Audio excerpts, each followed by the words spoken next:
Hello, beautiful ones. How have you been? This is Daphne here with Insight with Daphne. If you enjoy the content of this video, please consider hitting the like button, subscribe, leave a comment. All of those would be amazing, and thank you in advance. After a long hibernation from social medias, which I can talk at a different time about the whys, the benefits, the drawbacks, I do want to talk a little bit about tips, do's, and don'ts of how to best handle someone that is going through a hard time. Especially now, the entire world, it seems like, is going through an especially hard time. Individuals, societies, countries, you name it. It's such a really difficult time. So, what are some ways to best address that? One of the things that I truly believe is that us humans are endowed. We are naturally have a capacity to be empathetic to others. That means that when somebody is going through a difficult time or a good time, we intuitively perceive that, and we're able to feel some of the feelings that the other person is feeling. The problem is that a lot of us are doing the wrong thing with that perception, especially when we're talking about difficult feelings.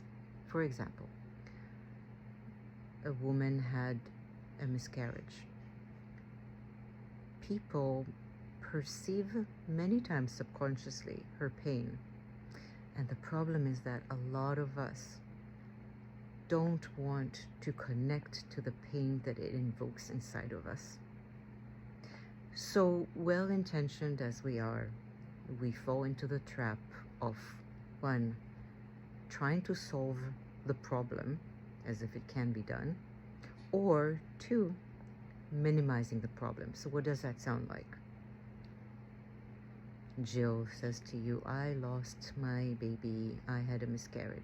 The well-intentioned person says,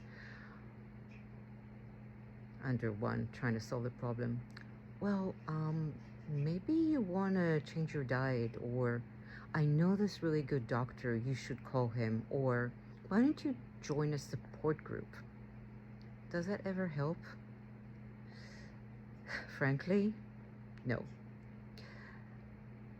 Minimizing, the good-intentioned person is going to say, the well-intentioned person is going to say something that is under the blanket term of minimalization.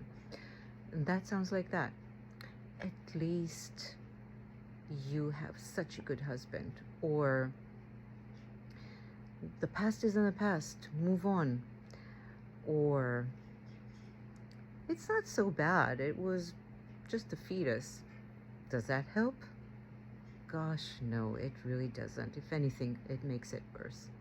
So if that fails, and we are wanting to use our empathy in a way that is effective, the bad news is that we do have to somewhat connect to our own experience of pain. And we don't have to have a miscarriage. We don't have to be even a woman to be able to do that.